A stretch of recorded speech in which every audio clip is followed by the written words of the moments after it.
Hello, welcome to Employment Law class. Today we look at session 2 of unit 6, where deals with general categories of torts, session objectives. By the end of this session, you should be able to explain the three main categories of torts, identify the elements under each, state the situations in which one can sue. Now, you should understand that torts can be categorized into three main types. We have what we call the intentional thought. Intentional thought. It comes from the word intent. It means that you have purported in your mind to commit that thought or wrong. You also have thought which is based on your negligence. Negligence, that you fail to live to the standard. Then we have the straight liability. Straight liability does not take into consideration whether you were at fault or you were not. Once you breach the law, it is straight, it is not negotiable. Now let's deal with intentional thought. As I indicated, intentional thought deals with your intent. Your intent to harm another person. You have intent to harm another person, or you deliberately interfere with the person's right to body safety, privacy, control, freedom from confinement, and freedom from deception. One typical example that you can get under freedom from confinement is the issue of false imprisonment. Issue of false imprisonment.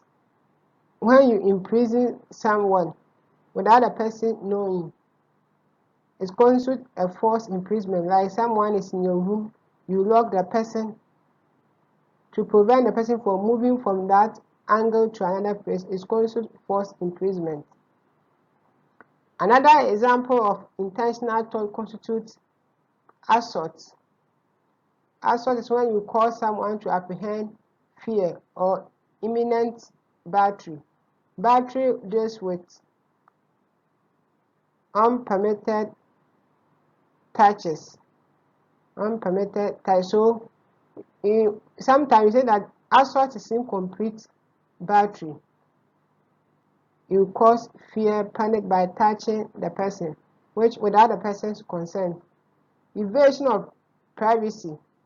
You have the issue of theft, damage of property, fraud, trespassing. They are all examples of intentional thoughts. You should remember that intent is key. In criminal law, you call it mens rea, is the intent of the person. Now we also have negligence, as we indicated. Negligence here simply means that you fail to live to the standard, or you fail to demonstrate care that a prudent person would have taken in the same situation, an injury result from that action. So basically, when you talk negligence, what you are saying is that you had a duty of care towards your neighbor, but you failed to discharge that duty of care, and as a result, injury as occasion. Now, to prove elements of negligence, the defendant, the plaintiff must prove that the defendant, which is the tortfeasor, had a duty or on a duty towards the victim, duty of care towards the victim or the plaintiff. Now, the defendant failed to discharge that duty of care. You fail to discharge that duty of care, and because of that, the plaintiff has, or the victim has, suffered loss or injury or damage that arose directly from the plaintiff's action. That arose directly from the defendant's action. It means that when we pick A and B, A is standing close to a gutter, then A, without intention, moving, when A was moving his hand, it hit B and B fell into the gutter. Now A did not intentionally push B into the gutter.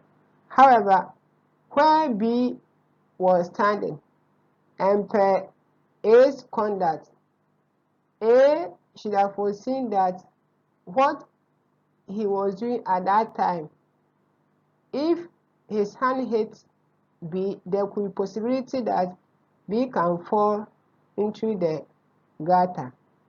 Now, because A failed to discharge that duty, A owns duty of care to B as at the time he was moving his hand.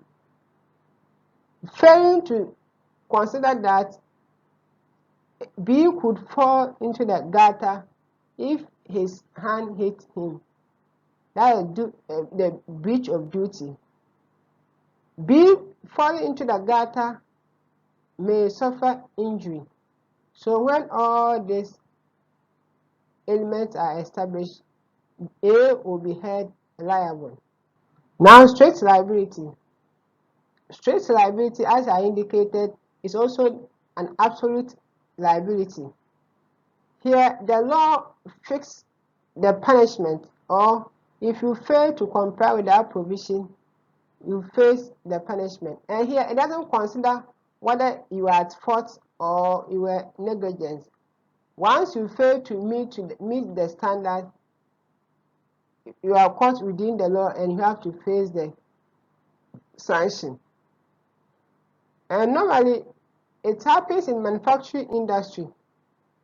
As I use the example of Sobolo, if you fail to bottle your Sobolo well, and a snail or anything gets into it which has the possibility of harming the final consumer, you'll be held responsible, the producer. A typical example you will hear is the case of Donogwe versus Stevenson, which we will consider in our subsequent sessions. Now, the purpose of strict liability.